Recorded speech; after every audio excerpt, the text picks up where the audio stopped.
Hello students. लगता है कुछ परेशानी है। कहीं ये बोर्ड के पेपर्स की तो नहीं?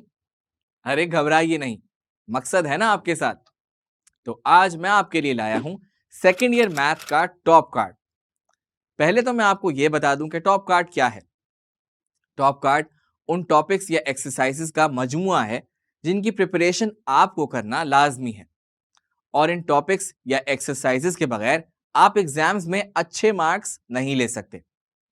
मैं सबसे पहले इन एक्सरसाइजेस को चैप्टर वाइज लिस्ट डाउन करूंगा और फिर ये बात करूंगा कि कौन सी एक्सरसाइजेस सबसे ज्यादा इंपॉर्टेंट है और कौन सी कम इंपॉर्टेंट है। लेकिन इससे पहले हम जरा अपने पेपर पैटर्न पर गौर कर लेते हैं ताकि हमें क्वेश्चंस की क्वांटिटी का अंदाजा हो जाए।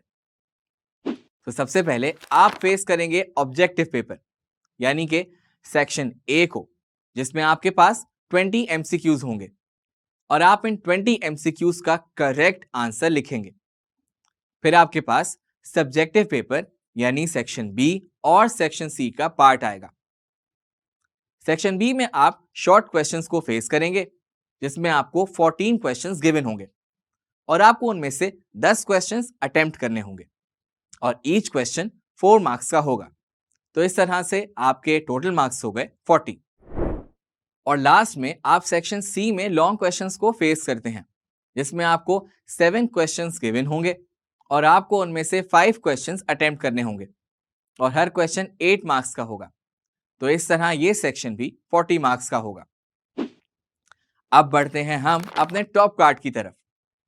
जैसा कि आप जानते हैं कि आपकी बुक में टोटल 9 चैप्टर्स हैं, तो क्यों ना हम इन चैप्टर्स को लिस्ट बाय लिस्ट सेक्शन में डिवाइड कर लेते हैं। आपको इन चैप्टर की तैयारी करने में मदद मिल जाएगी। तो फर्स्ट सेक्शन है एनालिटिकल ज्योमेट्री में स्ट्रेट लाइन एंड वेक्टर्स, जिसमें आप चैप्टर नंबर 2, चैप्टर नंबर 3 और चैप्टर नंबर 9 को कवर करते हैं। सेकंड सेक्शन है एनालिटिकल ज्योमेट्री में कोनिक सेक्शन, जिसमें आप चैप्टर 7 और चैप्टर 8 को कवर करते हैं। और लास्टली आपके पास आता है कैलकुलस का सेक्शन, जिसमें आप चैप्टर 1, 4, 5 एंड 6 को कवर करते हैं। अब हम इन तमाम चैप्टर्स का इन सेक्शंस के मुताबिक मुताला करेंगे और इनमें मौजूद इंपॉर्टेंट एक्सरसाइजेस पर भी रोशनी डालेंगे। सबसे पहले बात करते हैं पहले सेक्शन की, जिसमें आप एनालिटिकल ज्योमेट्री, स्ट्रेट लाइन और वेक्टर के बारे में समझते हैं और इसमें आप चैप्टर नंबर 2, चैप्टर 3 और चैप्टर नंबर 9 को कवर करते हैं। अब चैप्टर 2 में आप स्ट्रेट लाइन के बारे में जानते हैं, यानी कि लाइन का स्लोप, इंटरसेप्ट्स, वर्टिसेस और different types of straight lines के बारे में मुताला करते हैं।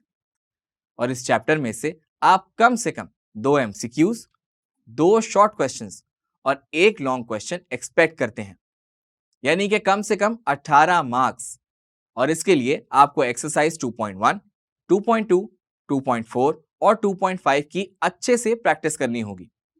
इसके बाद चैप्टर 3, जिसमें आप इन स्ट्रेट लाइंस की जनरल इक्वेशंस का मुताला करते हैं और इस चैप्टर में से आप कम से कम 2 एमसीक्यूज, 2 शॉर्ट क्वेश्चंस और 1 लॉन्ग क्वेश्चन एक्सपेक्ट करते हैं, यानी कि कम से कम 18 मार्क्स। और इसके लिए आपको एक्सरसाइजेस 3.1, 3.2 और 3.3 की प्रैक्टिस अच्छे से करनी होगी। और लास्ट चैप्टर यानी कि चैप्टर 9, जिसमें आप वेक्टर्स पर गौर करेंगे। ये आप अपनी पिछली जमात में फिजिक्स में पढ़ चुके हैं, तो आपको इसका अच्छे से अंदाजा होगा, बट यहां पर आप इनको मैथ के नजरिए से देखेंगे। इस चैप्टर में से आप कम से कम 3 एमसीक्यूज और 1 शॉर्ट क्वेश्चन एक्सपेक्ट कर सकते हैं, यानी कि कम से कम 7 मार्क्स। और इसके लिए आपको एक्सरसाइज 9.3, 9.5 और 9.6 का अच्छे से मुताला करना होगा। अगर ओवरऑल बात करें तो आप इन 3 चैप्टर्स में से कम 40 to 43 मार्क्स का पेपर एक्सपेक्ट कर सकते हैं। सेकंड सेक्शन की बात करेंगे, यानी कि कोनिक सेक्शन। तो इसमें आप चैप्टर 7 और चैप्टर 8 को कवर करेंगे। चैप्टर 7 में आप सर्कल्स का बहुत ही डिटेल में मुताला करते हैं, जिसमें आप सर्कल की इक्वेशन, सेंटर पॉइंट, वर्टिसेस जैसी चीजों का मवाजना करते हैं। और आप एग्जाम्स में इस चैप्टर से कम 2 MCQs, एक शॉर्ट क्वेश्चन और एक लॉन्ग क्वेश्चन एक्सपेक्ट कर सकते हैं, यानी कम से कम 14 मार्क्स। और इनको हासिल करने के लिए आपको एक्सरसाइज 7.1 और 7.2 को बहुत बारीकी से देखना होगा और इनमें मौजूद क्वेश्चंस की प्रैक्टिस करनी होगी। इसके बाद चैप्टर 8 में आप पैराबोला, एलिप्स और हाइपरबोला पर बात करते हैं और इस चैप्टर से आप 3 MCQs, 2 शॉर्ट क्वेश्चन और एक लॉन्ग क्वेश्चन एक्सपेक्ट कर सकते हैं, यानी कि 19 मार्क्स। और इनको हासिल करने के लिए आपको एक्सरसाइज 8.1, 8.2, 8.3 और 8.4 को बहुत बारीकी से देखना होगा और इनमें मौजूद क्वेश्चंस की प्रैक्टिस करनी होगी। ओवरऑल बात करें तो आप इस कोनिक सेक्शन से कम 33 मार्क्स का पेपर एक्सपेक्ट कर सकते हैं। अब लास्ट में आता है कैलकुलस सेक्शन, जिसमें सबसे पहला चैप्टर है चैप्टर नंबर 1। इसमें से सिर्फ 1.6 और 1.7 बहुत ही ज्यादा इंपॉर्टेंट एक्सरसाइजेज हैं, जिसमें आप फंक्शंस के बारे में जानते हैं और लिमिट को इस्तेमाल करना सीखते हैं। इस चैप्टर से आप कम 2 MCQs और 2 शॉर्ट क्वेश्चंस लाजमी एक्सपेक्ट कर सकते हैं, यानी कि 10 मार्क्स आउट ऑफ 100 आप सिर्फ इन 2 एक्सरसाइजेज से हासिल कर सकते हैं। चैप्टर 1 के बाद चैप्टर 4, जिसमें आप फर्स्ट प्रिंसिपल मेथड और मुख्तलिफ किस्म की डेरिवेटिव्स को सॉल्व करते हो और इसमें आपके पास इंपॉर्टेंट एक्सरसाइजेज हैं 4.1, 4.2, 4.3 और 4.4, यानी कि ये पूरा चैप्टर आपके लिए बहुत इंपॉर्टेंट है, क्योंकि आप इस चैप्टर में से 2 MCQs, 2 शॉर्ट क्वेश्चंस एक्सपेक्ट करते हैं, यानी कि कम से कम आप इस चैप्टर में से 10 मार्क्स हासिल कर सकते हैं।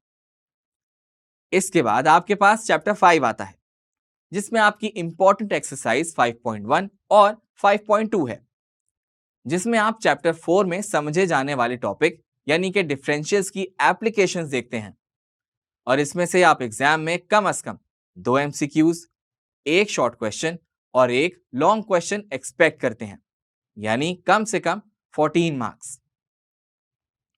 और फिर इस सेक्शन का लास्ट चैप्टर है चैप्टर नंबर 6, जिसमें आप एंटी डेरिवेटिव्स और इंटीग्रेशन का मुताला करते हैं और इसमें मोस्ट इंपॉर्टेंट एक्सरसाइज 6.6, 6.9 और 6.10 है और इन एक्सरसाइज में से आप कम से कम 2 MCQs, एक शॉर्ट क्वेश्चन और कम से कम 2 लॉन्ग क्वेश्चन लाजमी एक्सपेक्ट करते हैं, यानी इस चैप्टर में से भी आप कम से कम 22 मार्क्स एक्सपेक्ट करते हैं। तो अगर हम ओवरऑल की बात करें तो आप इस सेक्शन से कम 56 to 60 मार्क्स एक्सपेक्ट करते हो आउट ऑफ 100। मतलब कि अगर आप इन 10 से 11 एक्सरसाइजेस की अच्छे से तैयारी कर लें तो आप कम से कम अपने एग्जाम के हाफ मार्क्स सेव कर सकते हैं। तो ये था इंटर बोर्ड की 12th क्लास का मैथ का 2023 का टॉप कार्ड। अब आप जल्दी से इन सब की प्रैक्टिस शुरू कर दें ताकि एग्जाम की तैयारी पक्की हो और आप मैक्सिमम मार्क्स हासिल कर लें।